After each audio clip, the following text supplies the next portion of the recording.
여러분 놀라셨죠? 선생님이 왜 갑자기 오락을 하고 있나. 근데 이 게임 속에 있는 내용이 여러분이 오늘 선생님이랑 같이 배우게 될 기능론이랑 큰 연관이 있다는 사실 좀 놀라실 수 있는데요. 이따가 선생님이랑 수업을 하고 난 다음에 왜 이 게임 세계의 내용이 기능론이라는 사회문화의 내용과 연관이 있는지 알아보는 시간 한번 가져보도록 하겠습니다. 그 전에 먼저 물을 좀 주고요. 우리 집 어디 갔어? 여기 있네요. 튤립이 뭐 물 주면 잘한다는데 뭐 언제 잘하는 거야? 네, 여러분 안녕하세요. 오늘 네 번째 시간으로 기능론에 대한 내용을 선생님이랑 같이 한번 배워보겠습니다. 처음 장면이 좀 놀랬죠, 여러분? 드디어 저 사람이 드디어 뭐하나, 집에서 계속 혼자 있더니 할 일 없어 저러고 있나, 이렇게 생각이 들 텐데 선생님이 이따가 수업 중간에 자료를 한번 보여줄 겁니다. 선생님이 뭐 자막이나 동영상 편집이나 이런 거를 그 온라인 강의 올리기 전에부터 많이 공부를 해봤는데, 정말 선생님도 이제 나이고 또 여러분이 실제로 막 그 SNS나 휴대기기 같은 거를 쓰는 거에 비해서 선생님이 얼마나 좀 기계치고 되게 부족한지를 많이 알게 되더라고요. 그래서 많이 노력은 하고 있는데 중간중간에 제가 편집을 좀 어설프지만 할 거니까요. 여러분 한번 잘 봐주시고 그냥 오늘 수업을 시작하겠습니다. 중요한 건 여러분, 아까 처음 내용은 의미가 있는, 실이 왜 이래? 의미 있는 내용이에요. 그래서 장난으로 보지 마시고 한번 재밌게 봐주시면 되겠습니다. 지난 시간 수능 기출문제 풀이 영상을 올렸었는데 이어서 오늘은 기능론에 대한 이야기를 해보려고 합니다. 여러분이 유튜브나 이런 영상들에게 많이 익숙해져 있어서 선생님이 그 영상 하나의 플레이 타임을 10분 내로 하고 싶은데, 그 선생님이 워낙 말하는 걸 좋아하고 말이 좀 길어지다 보니까 좀 옛날 사람인 건 어쩔 수 없는 것 같습니다. 그래서 좀 말이 좀 길어지는 면이 있는데 오늘 이 올리는 영상부터는 계속 영상 길이를 좀 줄여볼 생각이니까요. 부담없이 한번 들어주시고 대신 꼭 영상 본 다음에 좋아요와 댓글 한번 남겨주시기 부탁드리겠습니다. 재밌더라고요. 오늘 배우는 내용은 사회문화 현상을 이해하는 관점에 대한 겁니다. 그래서 사회 문제가 일어나면, 쉽게 말하면 사회에 어떤 일이 있어, 심각한 문제야. 그러면 걔를 어떻게 바라볼 것이냐, 쉽게 말하면 여기에 적어놓은 대로 원인이 뭐냐입니다. 원인이 도대체 원인이 뭐야? 이 사태는 왜 일어난 거야? 뭐 예를 들면 지금 코로나 바이러스 때문에 아무튼 우리 삶이 좀 되게 많이 바뀌었잖아요. 참고로 한 2달 전만 해도 이런 일이 있을 거라고 생각하지 못했기 때문에 그 원인이 어디에 있느냐라고 했을 때 그걸 사회학자들이 보는 관점이 2가지가 있습니다.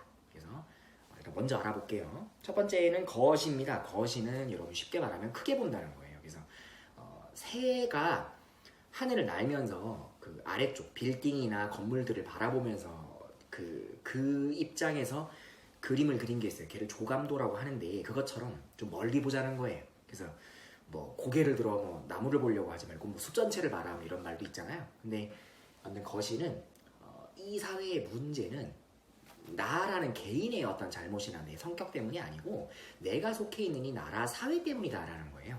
걔를 거시적 관점이라고 부르고요. 뭐 이렇게 볼 수 있는 거죠. 어떤 사람이 열심히 노력했는데 뭐 자꾸 시험에 떨어지고 그러더라는 거지. 그 사람이 얘기하는 거예요.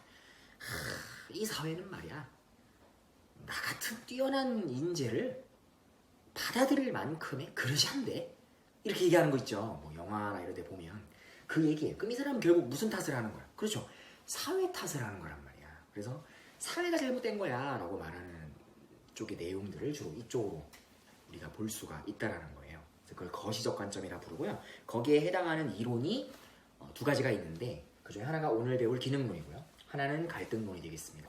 두 번째는 미시적 관점입니다. 미시적 관점은 좀 현미경을 보듯이 미세하게 보는 거죠. 그래서 얘는 사회적인 문제가 있을 때 사회나 나라의 탓이 아니고 네가 갖고 있는 어떤 행동 양식이나 태도, 혹은 너가 관계 형성을 하고 있는 사람들의 어떤 문제가 아니냐라고 하는 것이죠. 그래서 개인 간의 문제다라고 보는 쪽이 미시입니다. 그럼 이렇게 볼 수 있는 거죠. 난 왜 이렇게 자꾸 떨어지는 거야? 맞아. 내가 좀 긍정적인 사고방식을 가지고 있다면 충분히 할 수 있지 않을까? 이렇게 간다는 거죠. 좀 교과서적인데 이 사람은 그러면 사회 탓을 하는 게 아니고 나라고 하는 개인의 문제로 돌리는 거잖아요. 그래서 이쪽으로 우리가 바라본다면 미시적 관점의 한 방식으로 볼 수가 있는 겁니다. 그 사례는 상징적 상호작용론이라는 내용이 있습니다. 이것도 여러분 한번 알아두시면 도움이 될 것 같습니다. 오늘 배울 것은 기능론입니다. 네, 기능론만 할 건데 빨간색 표시가 되어 있습니다. 선생님이 아까 영상으로 확인해 보니까 색깔이 잘 드러나지 않더라고요. 그래서 이게 좀 휴대폰으로 촬영하는 거다 보니까 좀 한계가 있는데 여러분 이해해 주시고, 기능론은 그러니까 오늘부터는 수업 듣고 막 문제 푸는 식으로 생각하지 마시고 개념을 그냥 이야기 듣듯이 파악한다라고 생각하시면 됩니다. 기능론은 우리 모두가 사회를 위한 의미 있는 부분이라는 거예요. 선생님이 저 순화에서 얘기했는데 교실에서 방과후 수업할 때는 선생님이 이런 말을 좀 썼었습니다. 좀 과격하지만 나와 여러분 모두가 이 한국이라는 사회를 이루는 부속품이라는 거예요. 뭐 우리를 무시하는 게 아니고 뭐 컴퓨터나 휴대폰이나 뭐 이런 아이패드 같은 거를 잘 작동하려면은 그 부품끼리 서로 잘 작동이 잘 이루어져야 되잖아요. 그래서 그 부품 하나하나에 버릴 게 없다는 거예요. 그래서 나나 너가 뭐 예를 들면 지금 현재 지위나 가진 재산이나 혹은 학력이나 뭐 여러 가지가 차이가 있을 수 있어도 사실은 우리가 우리 사회를 위해서는 다 의미 있는 존재라는 거죠. 그런 얘기예요. 그래서 빨간색 표시 굉장히 자주 나오는 표현인데 사회는 유기체라는 거예요. 유기체는 이거 선생님이 수업 때 그 방과후 들었던 친구들은 알려줬는데 사회를 뭐라고 보는 거죠? 네, 살아있다고 보는 거야. 생물이라고 보는 거라는 거죠. 그래서 사회는 생명체입니다. 사회는 생명체예요. 그래서 우리는 이를 이루는 세포인 거죠. 그래서 하나도 버릴 것이 없는 세포인 거기 때문에 그럼 어떻게 해야 되겠어요? 우리가 다 의미 있는 존재니까 각자 맡은 역할에 맞게 잘 활동만 하면 된다라는 얘기입니다. 그래서 특징을 한번 보면요. 사회를 이루는 우리가 구성 요소다 이건데요. 빨간색 동그라미를 먼저 해보겠습니다. 이게 나오면 그냥 다 기능론이야. 볼게요. 안정이 중요해. 가만히 그냥 지금 이대로 그냥 갔으면 좋겠어. 질서 유지되고 조화롭고 균형을 맞추자 뭐 이런 겁니다. 그러니까 지금 현재 이 시스템이 문제가 없다고 보는 거예요. 이 시스템은 좋은 거야. 너무 잘 만들어놨는데 내가 그 나라는 뭐 신이 될 수도 있고 뭐 아주 뭐 큰 존재가 될 수도 있고 그냥 우리가 흔히 말하는 우주나 자연일 수도 있는데 아무튼 이렇게 만들어 오는 사회가 뭐가 문제야 라고 보는 쪽이죠. 그거를 이제 말하는 거고요. 중요한 거 이건 일단 보지 마시고 각기 서로 다른 기능을 담당하고 있습니다. 그러니까 우린 다 필요한 거예요. 뭐 눈과 손이 하는 역할은 다른데 다 각자 필요한 행동들을 한다라는 겁니다. 그걸 여러분이 좀 알고 계시면은 될 것 같다는 생각이 좀 들고 여러분이 좀 파악하시면 될 것 같은데 이 시점에서 선생님이 아까 그 자료를 한번 썼었던 그 게임은 도대체 이거랑 기능론이 무슨 상관이냐 한번 알아보도록 하겠습니다. 그럼 잠깐 여러분 선생님이랑 함께 플레이 영상으로 한번 가보시죠. 자, 여러분 다시 돌아왔습니다. 일단 플레이 화면인데요. 요즘에 가장 핫하다고 하는 동물의 숲이라는 게임입니다. 직업병이다 보니까 하다 보니까 이게 약간 수업 자료로 활용할 만한 것들이 있다라는 생각이 들어서 한번 여러분하고 한번 살펴보려고 합니다. 이게 무슨 기능론이냐? 그러니까 쉽게 말하면 이 플레이하는 이게 실제로는 무인도거든요. 섬인데 이 섬에서 펼치는 모든 활동들은 다 안정적인 상황에 있다는 거예요. 물론 게임 개발자들이 만들어놨겠죠. 그래서 뭐 예를 들면 지금 이 친구가 선생님 이제 캐릭터인데 얘가 지금 보면은 뭐 이런 것들을 들고 다녀요. 사실 이것도 말이 안 되는 거죠. 호주머니에 다 있는 설정인데 이것들이 다 있는 거야. 이 친구 여기에 말이 안 되잖아. 그런데 이 게임 속에 있는 월드에서는 이게 안정적이라는 거야. 그러니까 사실은 버릴 게 없는 거죠. 이 중에 흔히 우리가 생각하는 쓰레기들은 없어요. 그러니까 버려야 되는 아이템들은 없고 다 의미가 있습니다. 뭐 예를 들면 이 사과 같은 것도 먹을 수 있는 거죠. 이렇게. 네. 당장 먹으면 이 먹은 것이 어떻게 표현이 되긴 돼요.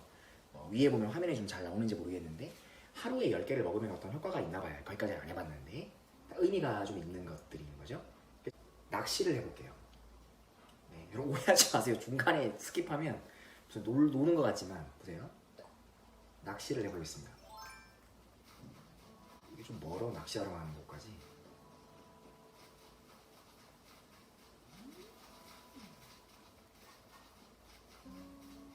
있다. 물고기가 있죠. 잘못했다. 선생님이 초보라 이해해 주시고. 죄송해요. 자, 잘못해서. 잠깐만요. 한 번 더. 이번에는 낫겠지. 자. 혹시 세 번째 죄송합니다. 뭐하는 갈게요. 뭐하니? 좀 체력게. 면 좀 세워줘. 물고기. 여러분 원래 이 정도까지 못하지는 않는데. 자, 길을 가면 이렇게 너구리가 있잖아요. 너구리를 만났어. 얘기를 해. 사실 이렇게 말하는 사람은 없죠. 근데 이걸 물어봤을 때 예를 들면 게시판을 봤니? 물었어요. 그럼 이게 어떤 의미가 있다는 뜻이죠. 실제로 이 게시판에 글을 쓰면 다른 플레이하는 유저들이 또 볼 수 있어요. 그래서 소통을 하게 하라는 거지. 우리는 실제로 그렇게 하진 않죠. 선생님이 선생님 아파트에다가 게시판에 글을 썼는데 여러분 보고 게시판 사진이야 봐 라고 하진 않는단 말이야. 그런데 게임 속에서는 그렇게 상호작용을 해야 이 게임이라는 세상이 돌아가게 돼 있는 의미가 있는 겁니다. 그래서 어떻게 따지면 이 기능론이라고 하는 관점 자체가 우리 사회를 거대한 안정적인 게임 시스템이라고 볼 수도 있는 거예요. 그러니까 이 플레이하는 플레이 유저나 이 너구리나 다 소중한 존재인 거지. 물론 이 너구리는 물어보면 이런 말밖에 하지 않습니다. 뭐 무슨 일이 있으면 뭐 이런 거죠. 섬생활에 대해서 궁금한 게 있으면 언제든지 말을 걸어주세요. 뭐 이런 거 하는 거예요. 그치만 얘가 의미가 있습니다. 얘가 아이템을 주기도 하고 뭐 돈을 거래해 주기도 하니까 물건을 만들 수 있는 공간인데 한번 만들어 보겠습니다. 만들려면 이렇게 만들 수 있는 것들이 나와 있죠. 선생님은 여기서 새 집을 만들고 싶어. 근데 지금 보니까 나무가 부족한 거예요. 그러니까 어떻게 따지면 이 나무라고 하는 아이템도 의미 있는 거지. 5개를 3개를 더 얻어야 새 집을 만들 수 있으니까. 그런 식으로 되어 있는 거예요. 선생님이나 여러분이나 모두가 그런 의미다 이렇게 볼 수가 있겠어요. 잘 보셨죠? 아무튼 그 게임 속에 있는 내용에서 볼 수 있듯이 여러분이 아마 게임을 해봤겠지만 다양한 게임을 게임도 해봤고 노래방에 가서 노래도 불러봤고 했잖아요. 코인 노래방에 가도 동전을 넣어가지고 노래를 부르면 그렇게 하듯이 게임 속에서도 마찬가지로 저렇게 다양한 캐릭터들이 있는데 게임 속에 있는 캐릭터나 거기서 떨어지는 아이템 중에 의미가 없는 건 하나도 없다는 거예요. 몇 개를 모아야 뭘 만들 수 있고 뭐가 된다라고 하듯이 그게 어떻게 따지면 기능론적인 입장인 겁니다. 그래서 여러분이나 선생님이나 이 사회에 있는 이유가 다 있다는 겁니다. 그래서 그렇게 파악하면 좋은 점은 이 사회를 계속 잘 이끌어가게 유지할 수 있도록 도와주는 좋은 점들이 있죠. 하지만 또 단점들도 좀 있는데 그건 좀 진행을 하면서 제가 일단 여러분 머릿속에 선생님이 저런 플레이하는 게임 속에 있는 내용도 기능론적인 입장을 갖고 있어 라고 여러분에게 말씀을 드렸으니까 그걸 머릿속에 두고 한번 이어가 볼게요. 자, 아무튼 동그라미 치라고 하는 건 잘 기억해 두시고 이게 이제 기능론의 힌트입니다. 다음에 박스. 일시적 불안정한 상태는 쉽게 말하면 사회가 병든 거예요. 아파. 문제가 생겼어. 지금처럼 바이러스 사태가 터졌다든지 사회적으로 어려운 에 처해 있는 계층 사람들이 많아지거나 사회에 갈등이 생기고 어떤 일들이 있었어요. 그러면은 기능론은 이렇게 생각합니다. 야 괜찮아. 곧 나을 거야. 그건 일시적이야. 여러분 선생님이 예전에 말했던 것처럼 감기에 걸리면 병원에 가잖아요. 지금은 코로나 사태다 보니까 감기에 걸려서 병원에 간다고 해도 뭔가 좀 의심되고 또 혹은 이제 뉴스에 보도되는 것처럼 정말 이제 위급한 상황으로 가는 경우도 꽤 있기 때문에 아무튼 감기를 또 예를 들긴 좀 그런데 예를 들면 병에 걸려도 기능론적 입장에서는 곧 나을 거라고 보는 거예요. 그러니까 병에 걸리면 약을 먹어야 된다라고 판단하는 거죠. 물론 다음 시간에 배울 갈등론 같은 경우는 반대입니다. 이 사회가 이상하다는 거예요. 사회를 바꾸자는 거죠. 그러면 아까 봤던 동물의 숲이라는 게임을 예를 들어보면 게임의 조작이 잘 안 돼요. 그럼 이렇게 생각해. 흔히 말하는 버그다. 이거 게임이 좀 이상한데? 이거예요. 그럼 그렇다고 게임을 팔아버리거나 부시진 않습니다. 이 버그를 고쳐주겠지. 누가 개발자가. 혹은 업데이트를 통해서 바뀌겠지라고 생각한다라는 겁니다. 그걸 여러분이 좀 잘 파악해 둔다면은 괜찮지 않나 싶어요. 그러니까 기능론을 쉽게 말하면 그 게임을 따져봤을 때 그 게임 속 세계에 있는 모습을 바꾸고 싶지 않은 겁니다. 그걸 여러분이 알고 계시면 될 것 같아요. 바꾸고 싶지 않고 유지하려고 하는 거죠. 하지만 일시적으로 다운되거나 아니면은 화면이 갑자기 막 얼어붙는다든지 보이는 화면이 버벅인다든지 그럴 수 있는데 곧 돌아올 거야. 이게 기능론자들이 보는 사회 문제에 대한 시각이 되겠죠. 왜? 곧 균형이 될 거기 때문에. 그래서 기능론은 사회가 바람직하다고 봐요. 새로운 사회를 그럼 추구하겠습니까? 그렇죠. 필요 없다라고 생각할 겁니다. 그렇게 여러분이 알아두시면 될 것 같고요. 또 하나 더 힌트가 종속입니다. 이 내용들을 알아두면 돼요. 그럼 좋은 점은 뭐냐? 의의가 있습니다. 이 우리나라 역사가 끝까지 이어져 오지 않았느냐, 이걸 설명하기 좋습니다. 유지된 거. 봐라, 이렇게. 혹은 여러분 아마 부모님하고 얘기할 때도 그런 거 많아요. 선생님도 선생님 부모님한테 가장 많이 듣는 잔소리가 엄마가 뭐라고 했냐, 엄마가 이런다고 하지 않았냐라고 하는 거거든요. 물론 잔소리 들을 때는 속상해도 시간이 지나면 되게 의미가 있고 내가 되게 죄송하죠. 엄마 말을 안 들었던 거에 대해서. 그래서 우리나라도 그런 거 있잖아요. 박난년의 역사 그러잖아. 단군 이래로 계속 이어져 오지 않았느냐, 이게 다 기능론으로 설명하는 거야. 이 사회가 의미 있는 거니까 이어져 오지 않았겠니? 이거죠. 부모님 얘기도 마찬가지. 네가 지금 나보다 또 어리고 뭐 유튜브나 SNS나 이런 거 잘한다고 해도 엄마 아빠가 이때까지 너보다 먼저 태어나가지고 듣고 보고 배운 게 있는데, 응? 그것들이 가치가 없겠니? 다 의미가 있는 거야, 이거예요. 그래서 기존 세계를 유지하는 데는 의미가 있습니다. 단점이 있어요. 하지만 뉴스의 한 7, 80%는 부정적이고 뭔가 갈등 소지에 대한 내용을 많이 내죠. 보면 그런 것들을 무시하는 경향이 많습니다. 현실은 갈등과 분쟁이 일상화되어 있는데, 뭐 예를 들면 게임으로 봐도 게임 속에 뭐 예를 들면 뭐 선생님이 아까 영상에서 낚시를 했는데 낚시가 자꾸 안 됐어요. 그러면 예를 들면 정말 낚시가 안 돼가지고 불가능한 버그에 빠졌을 수도 있는 거예요. 업데이트를 해도 안 되는 거야. 그러면은 게임 개발자에게 항의를 하거나 환불을 해달라고 말할 수밖에 없는 거죠. 근데 그런 거를 인정하지 않는 겁니다. 플레이어 당신이 발컨이라서 그래, 이렇게 말할 수도 있는 거죠. 그래서 한계가 좀 있고요. 또 하나는 유리한 계층이 정해져 있는 거야. 기존 질서와 권력 관계만 너무 유리하다라는, 이미 가지고 있는 사람, 힘이나 돈이나 뭐 이런 걸 가지고 있는 사람들은 유리한 거죠. 왜? 이 사회를 깨고 싶지 않은 거야. 그래서 어떤 사람이 예를 들면 말을 했어요. 오해하지 마시고, 그냥 사례입니다. 저는 왜 힘없고 가난할까요? 왜 저 분들은 부자고 다 잘 나가시는데? 그랬을 때 어떤 분이 댓글을 달합니다.